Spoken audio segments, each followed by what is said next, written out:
Guys, how are you? Welcome to my channel national lifestyle. I hope आप सब अच्छे and I wish आप सब अच्छे रहो। सो गाइस, आज जिस टॉपिक में मैं बात करने जा रही हूँ वो बच्चों के दवा से रिलेटेड बात करने जा रही हूँ। जितने भी 0 से 6 मंथ के बेबी है, हमेशा हमें टेंशन रहता है कि अभी कुछ प्रॉब्लम तो तब कुछ प्रॉब्लम। कितना डॉक्टर से कंसल्ट करें, कितना हम उनके बारे में पूछें। तो न्यू मॉम जितने भी हैं मैं उन सबको बता देती हूँ कि आप 0 से लेकर 6 मंथ के बेबी के लिए अपने बैग में ही दवा भर के रखिए।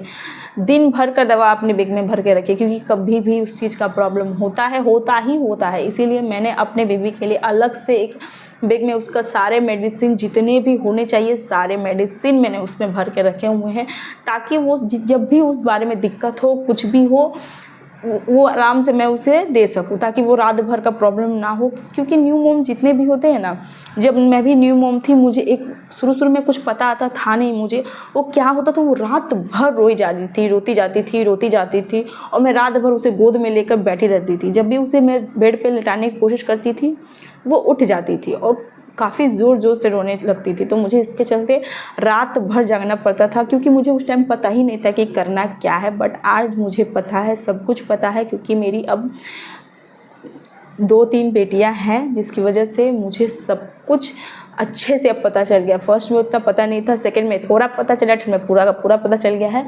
तो इसीलिए मैं आप सबसे भी शेयर करना चाहती हूँ कि क्या किया अपने बैग में भर कर ही आप रखें। हमेशा जब भी ख़त्म हो रहा है तुरंत अपने बैग में भरें। तो सबसे पहले जो होता है ना, बच्चों की गैस की प्रॉब्लम, ये हर माँ के कॉमन प्रॉब्लम है, हर बच्चे का कॉमन प्रॉब्लम है कि उसे गैस होगा ही होगा, और ज़्यादातर रात में ही होता है। जितने भी मॉम से मुझे यही बताइएगा ज़रूर कि क्या सच नहीं बोल रही हूँ मैं। जितने भी बच्चे हैं उन्हें गैस की प्रॉब्लम हमेशा रात में ही होती है। दिन भर तो वो ठीक रहेंगे, सो जाएंगे, बट रात भर रोते रहते हैं। रात भर उसे सिर्फ माँ चाहिए, माँ का गोद चाहिए। तो और जब भी बेड पे लेटा वो रोने लगते हैं, तो रात भर वो सिलसिला रोज़ चलते रहता है। हम डॉक्टर से जब भी कंसल्ट करते हैं एक चीज़ का करेंगे, दूसरे दिन पता चला कुछ और प्रॉब्लम उसे हो गई। तो इसीलिए हर माँ को मैं बता देती हूँ कि अपने बैग में क्या क्या रखें। जब भी बच्चे को गैस हो, पहला चीज़ तो हींग रखें। अब बोलेंगे कि हींग रख के हम हींग का क्या ही कर लेंगे, तो सबसे पहले अपने बैग में आप हींग का एक डब्बा रखें। क्यों? क्योंकि जब भी उसे, अगर रात में मान लीजिए आपके पास दवा नहीं है, ख़त्म हो गया है, या फिर है ही नहीं, आपको पता ही नहीं कुछ, तो हींग का डब्बा रखें आप अपने बैग में। कैसे लगाना है उसे? आप क्या करिए, गर्म पानी लीजिए, हल्का सा गर्म पानी को कर लीजिए, उसे ठंडा कर लीजिए, उसमें हींग, एक चुटकी हींग मिला लीजिए, उसे अच्छे से घोलकर अपने बेबी के नाभि के चारों तरफ लगा दीजिए। और पीठ के एरिया है, नाभि के जो पीछे पीठ का एरिया है, उसमें भी आप आप देखिएगा 15 मिनट, 10 से 15 मिनट में उसे रिलीफ हो जाएगा। सबसे बड़ी प्रॉब्लम जो होता है कॉलिक, जो बच्चों का जो गैस का प्रॉब्लम होता है ना, वो सबसे ज़्यादा प्रॉब्लम होता है। हर माँ को होता है, हर बेबी को होता है। माँ रात भर जागती रहती है, बच्चा दिन भर रोता रहता है, रात भर रोता रहता है, तो बहुत प्रॉब्लम होता है। तो इसके लिए आप सबसे अच्छा अपने पर्स में, अपने बैग में हींग का डब्बा ज़रूर रखें, क्योंकि हींग बच्चों को काफ़ी अच्छा रहता है, बच्चों को काफ़ी हेल्पफुल होता है। रात भर तो आप बैठ नहीं सकते, रात भर बच्चा रोएगा तो ऑब्वियस सी बात है पूरा घर नहीं सो पाएगा। तो आप हींग का एक डब्बा अपने घर में भी रख लीजिए, अपने बैग में भी रख लीजिए, क्योंकि जब भी उसे हो आप लगा कर देखिए, 10 से 15 मिनट में उसे रिलीफ हो जाएगा। सच बता रही हूँ, 10 से 15 मिनट में। और दूसरा टिप ये है कि अजवाइन की, घर में अजवाइन भी रखा कीजिए। अगर आपका बच्चा थोड़ा सा बड़ा हो गया, जैसे 3 से 4 महीने का हो गया है और फिर भी उसे पेट में दर्द है, दवा नहीं है, कुछ भी नहीं है, अजवाइन की पोटली बना लीजिए, हल्का हल्का उसके पेट के चारों तरफ लगाइए, बहुत ज़्यादा रिलीफ होगा भी उससे, बहुत ज़्यादा। तो आप ये सब कर सकते हैं। और रहा बात दवा के लिए कि हम कौन सा दवा रहें, तो उसकी अगर गैस बन रही है तो न्यूपिप्रिन ड्रॉप हर डॉक्टर रिकमेंड करता है कि छोटे से बड़े तक का न्यूपिप्रिन ड्रॉप होता है। मैं अभी तक अपने बेबी को देती हूँ विटाजाइम ड्रॉप गैस के लिए, न्यूपिप्रिन ड्रॉप हाजमा शक्ति के लिए। ये दोनों दवा मैं अभी तक उसे देती हूँ, अभी तक मेरे पर्स में ये दवा रहती ही रहती है। और मेरी बड़ी बेटी जो है 5 साल की हो गई है, अभी भी मैं उससे न्यूपिप्रिन जो डब्बा होता है ना सिरप का, वो पिलाती हूँ, बिकॉज कि वो बहुत हाजमा शक्ति के लिए बहुत ज़्यादा रिलीफ करते हैं। हर डॉक्टर न्यूपिप्रिन ड्रॉप लिखते हैं, तो आप भी सबसे पहले अपने पर्स में न्यूपिप्रिन ड्रॉप रखिएगा। मैं इसका एक पिक दे दूँगी, आप कैसा लगता है वो, तो ये छोटा सा पिक आप ले लीजिएगा। ये आप 6 मंथ अराउंड तक ये दे सकते हैं अपने बेबी को, ये आप दे दीजिएगा।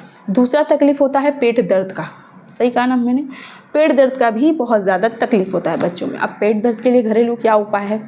मैंने जैसे कहा ना अजवाइन सेक, वो भी कर सकते हैं। और अगर नहीं हो रहा है अजवाइन सेक तो आप एक काम करिए, कॉलीमैक्स ड्रॉप दे दीजिए अपने बेबी को। कॉलीमैक्स ड्रॉप भी अपने पर्स में रखा कीजिए, 5 ड्रॉप दे दीजिए, ज़्यादा ड्रॉप देने की आपको ज़रूरत नहीं है, 5 ड्रॉप्स भी दे देंगे ना, काम हो जाएगा आपका। बच्चा काफ़ी अच्छे से सोएगा, रात भर का उसका टेंशन ख़त्म हो जाएगा। तो दूसरा दवा मैं जो बताने जा रही हूँ वो कॉलीमैक्स ड्रॉप है, जो बहुत अच्छा रहता है अपने बेबी के पेट दर्द के लिए, तो ये सबसे अच्छा दवा है। तीसरा जो दवा होता है हड्डी मजबूत का, मैं सबसे पहले बता देती हूँ, जो होता है विटामिन डी ड्रॉप, ये भी अपने पर्स में डेली रखिए। इससे कोई प्रॉब्लम तो नहीं होता है बच्चे को, बट हाँ बच्चों की हड्डी संरचना काफ़ी अच्छे से होती है, बड़े होकर उसे चलने में दिक्कत नहीं होता, उसका हड्डी मजबूत रहता है, उसके हड्डी अच्छे से बन पाएगी तभी तो वो चल पाएगी, ऐसा नहीं होता, बहुत ज़्यादा खराबी हो जाता है। साल भर तक अपने बेबी को आप विटामिन डी ड्रॉप देते रहिए, 0 से लेके 1 ईयर्स तक अपने बच्चे को आप विटामिन डी ड्रॉप रोज़ाना दीजिए। एक बार कितना ड्रॉप देना है आप 1 ml तक डेली दे सकते हैं, अदरवाइज़ आपका डॉक्टर ने अगर कुछ बोला है आपको कितना देना है आप उस हिसाब से भी दे सकते हैं, पर विटामिन डी ड्रॉप देना ही देना है, डेली देना है। तो ये अपने पर्स में अपने घर में हमेशा रखिए विटामिन डी ड्रॉप। रहा बात अगर आपका बेबी कमज़ोर है तो उसके हिसाब से अपने डॉक्टर से आप रिकमेंड करके ले सकते हैं। मेरा बेबी बहुत ज़्यादा कमज़ोर थी तो इसीलिए मैं उसे जिंको भी ड्रॉप देती हूँ। आप अपने डॉक्टर से रिकमेंड करके ही ये जो मैं दवा बताने जा रही हूँ कि कौन आपका बेबी अगर कमज़ोर है तो जिनको भी ड्रॉप मैं देती हूँ। बट हाँ, आप ये जो मैं बता रही हूँ कि विटामिन ड्रॉप आप कौन सा दे तो ये आप डॉक्टर से रिकमेंड करके लीजिएगा। ये मेरा अपने बेबी का अलग अलग होता है तो आप ये चीज़ अपने डॉक्टर से रिकमेंड कर सकते हैं। बाकी सिर्फ जो है आप आराम से दे सकते हैं न्यूपिप्टिन ड्रॉप। पेट दर्द होने पर आप उसे कॉलीमैक्स ड्रॉप दीजिए। और अगर आपका बेबी का नाक बंद है तो नेसोक्लियर इज़ बेस्ट, हर डॉक्टर रिकमेंड करता है नेसोक्लियर। तो आप अपने बेबी को नेसोक्लियर दीजिए, दिन में 2 बार 3 बार अगर डालेंगे तो वो काफ़ी ज़्यादा आराम होगा उसे। तो आप उसे नेसोक्लियर भी आराम से आप अपने बेबी को दे सकते हो।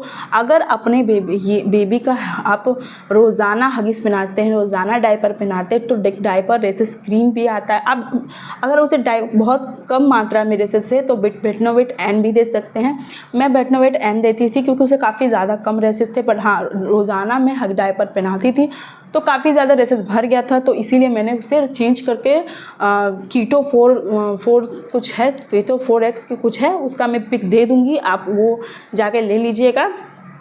वो काफ़ी ज़्यादा राहत देता है। अगर एक यूज़ में आपका काम में आ जाएगा, एक यूज़ में, ये मेरी गारंटी है। मैंने भी बहुत परेशान थी, उसे काफ़ी ज़्यादा रेसेस हो गया था तो मैं काफ़ी ज़्यादा इससे परेशान हो गई थी, तो इसीलिए मैंने वो डॉक्टर से रिकमेंड किया। उन्होंने एक बार दिया, बहुत ज़्यादा रिलीफ हुआ मेरे, एक बार में एक यूज़ में उसका काम आ गया। तो ये सब दवा आप दे सकते हैं, अपने पर्स में आप रखिएगा।